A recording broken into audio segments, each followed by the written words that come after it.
Assalamualaikum. Dalam latihan ini saya akan menunjukkan cara bagaimana untuk menghasilkan objek ini dalam latihan solid. Jadi kita kena, yang pertama kita kena tengok dahulu objek ini macam mana kita boleh menghasilkan objek yang di sebelah kiri ini.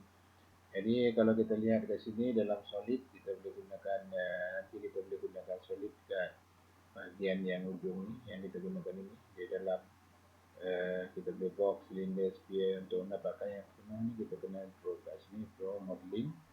Kemudian kalau kita gunakan yang ini lah, ini dah 3D modeling ya. Okey, jadi sekarang macam mana kita nak menghasilkan objek ini?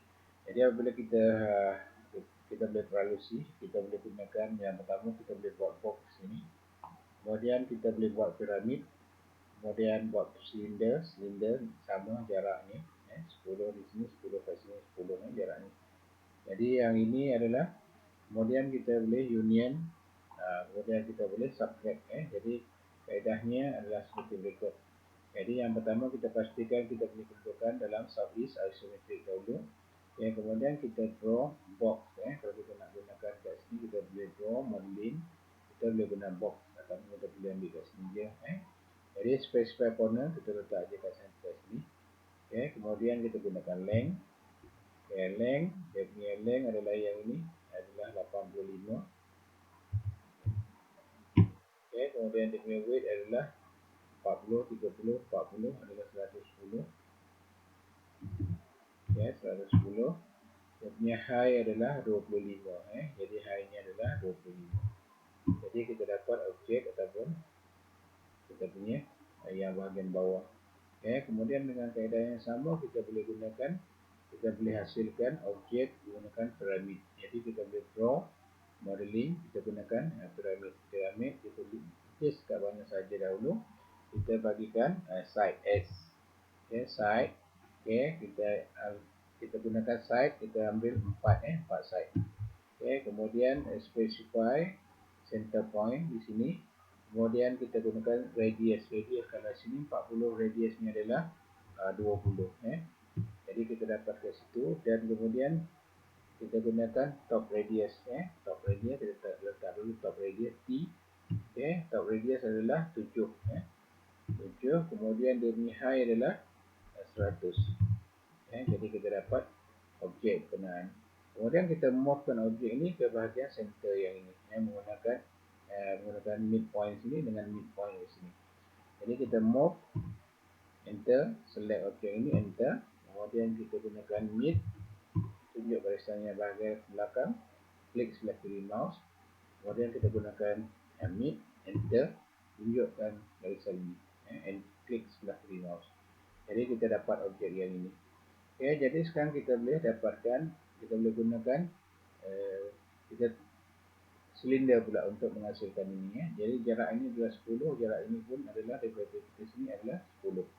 Jadi kita boleh gunakan, kita boleh draw modeling, kemudian kita boleh gunakan silinder. Jadi sebelum kita menggunakan silinder yang kita nak buat silinder kat sini, kita kena pasti dulu, kita kena bawa dahulu kita punya UCS ke bahagian ujung sini, supaya kita mudah untuk mengenal pasti posisi ataupun koordinat yang ini.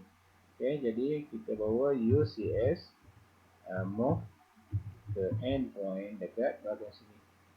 Jadi kita pasti dapat dekat sini dah 0,0,0. Jadi di sini kalau sini jarak ini ke sini adalah 10, jarak ini daripada sini di bahagian tepi ini 10, daripada sini ke sini adalah 10. Jadi X adalah 10, Y adalah 10. Kita gunakan silinder. Kita draw modeling, kemudian kita gunakan silinder. Jadi dia punya specify center point. Center point adalah 10X dan 10Y. Enter. Jadi dia punya center kat bahagian sini. Jadi dia punya radius adalah 5. Kita dapat yang itu. Kemudian ketinggiannya adalah 25. Tetapi kita tengok kita punya Z koordinat. Z koordinat arah ke atas. Kalau kita bagi ni adalah positif, dia akan melonjak, akan benda ke atas. Tetapi kalau kita nak ke bawah, kita letak nilai negatif 25. Jadi kita dapat objek berkenaan. Jadi sekarang objek ini dengan objek yang bahagian belakang ni sama dan posisi yang sama. Jadi maksud dia kat sini, kita boleh gunakan di sini koordinat yang sama Okay, kita copy saja cp, enter. Kita select objek yang ini, enter. Kemudian dia tanya specify base point, kita boleh gunakan 00. Kita gunakan 00. Jadi sekarang kita boleh gunakan 00 ataupun kita boleh gunakan, jadi arah ke sana ialah X adalah 10. Okay, Y adalah, kalau yang ini adalah, kita tengok Y ni, Y. Jadi X adalah,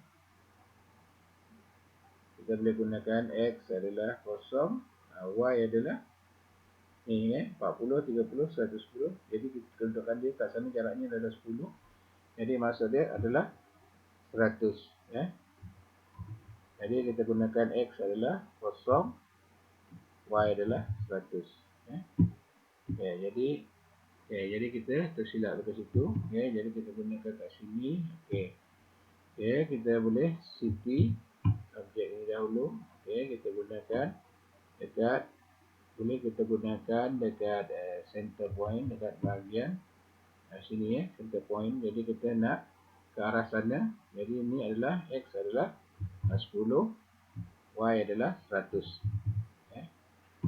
Jadi kita dapat objek yang silinder yang bahagian sini. Jadi sekarang apa yang kita nak perlu buat ialah kita di sini, yang ini dengan sini kita union, yang ini dengan sini kita subtract untuk dapat lubang. Kita union, enter. Ambil yang besar ni, dua-dua ni, enter. Jadi dia jadi satu jasad. Jadi daripada tadi dua jasad, jadi satu jasad. Jadi untuk kita membuat lubang di sini kita kena subtract. Kita kena subtract. Subtract, enter. Ambil yang objek yang besar, enter dahulu. Kemudian kita ambil objek yang kecil yang kita nak jadikan memotong. Jadi yang ini. Jadi kita hide. Sekiranya kita hide, kita akan dapat objek yang macam ini. Kalau kita nak gunakan, kemudian kita nak kembali, kita regen saja. Jadi kita dapat. Sekarang kita nak dapatkan yang objek yang ini ataupun sudut yang ini. Jadi kita boleh gunakan modify.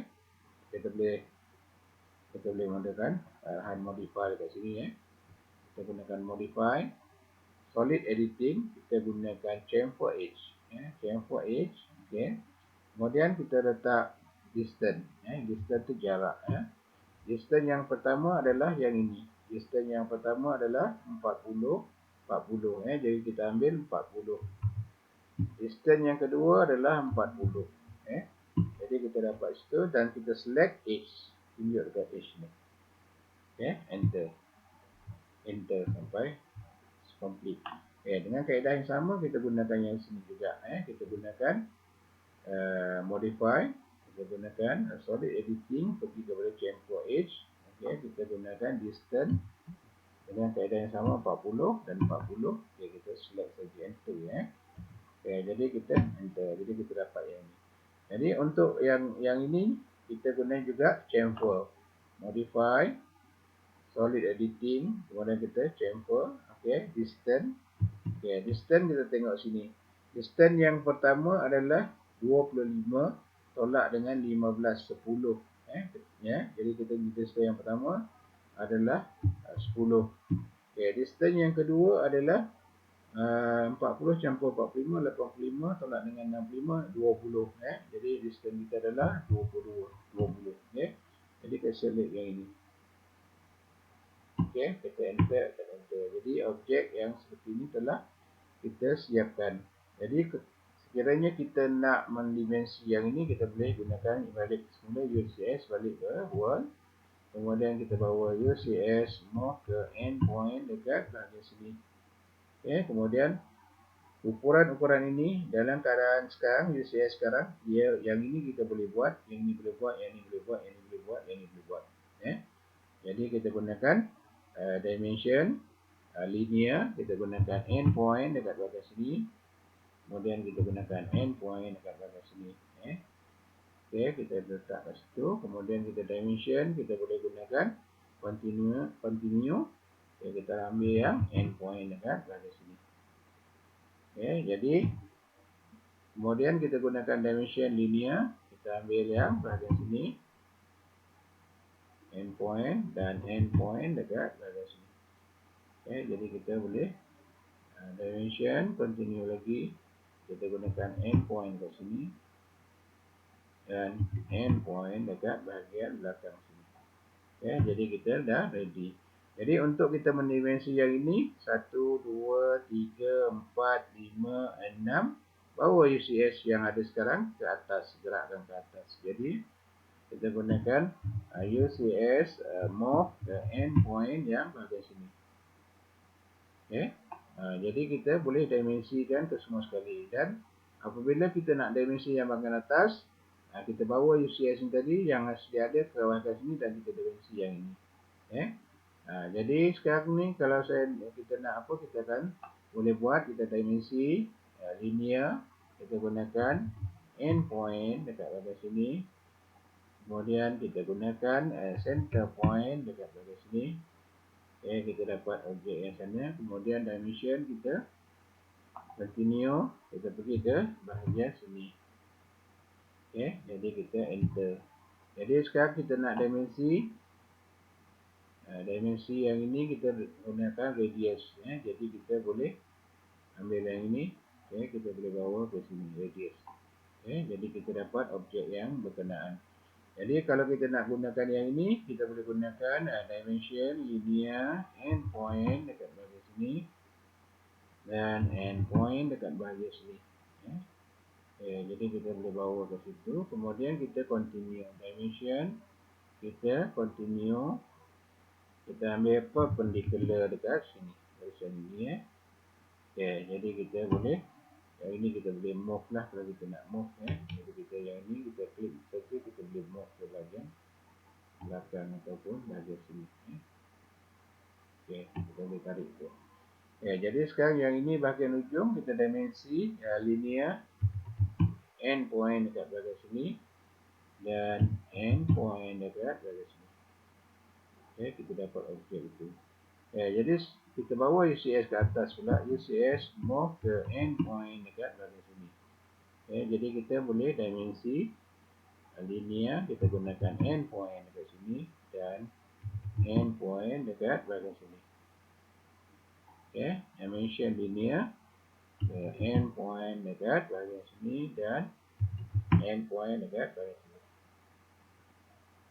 Jadi kemudian kita telah complete, cuma yang ini saja yang belum dan yang ini saja. Jadi kita bawa UCS move ke midpoint yang bahagian sini. Jadi kita kena buat Y pergi ke Z, yang menjadi paksi putaran adalah X. Jadi UCS X 90. Kemudian kita boleh bawa Y ke sebelah sana, X sebelah sana. Jadi yang menjadi paksi putaran adalah Y, UCS Y 90. Jadi dia ready untuk kita membuat kita punya dimensi linear. Kita gunakan 00. Kemudian kita gunakan midpoint dekat bahagian sini. Jadi kita dapat kita punya objek yang 100. Dengan kaedah yang sama, bawa UCS ke bahagian ujung sini. UCS move ke endpoint dekat sini. Kemudian kita dimensi linear endpoint dekat sini dan endpoint dekat bahagian sini. Jadi kita dapat kita punya objek. Jadi untuk kita tukar dia menjadi merah, kita just klik saja satu ke semua sekali. Kita bagi besar sikit supaya dia nampak.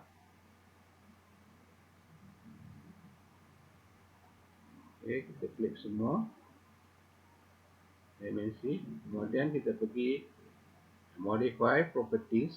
Kita letak kat sini, color adalah color merah. Kemudian yang ini kita boleh besarkan ke 4 ke 3, tengoklah kesesuaian. Kita letak 4 kalau kita nak tukar secara mudah.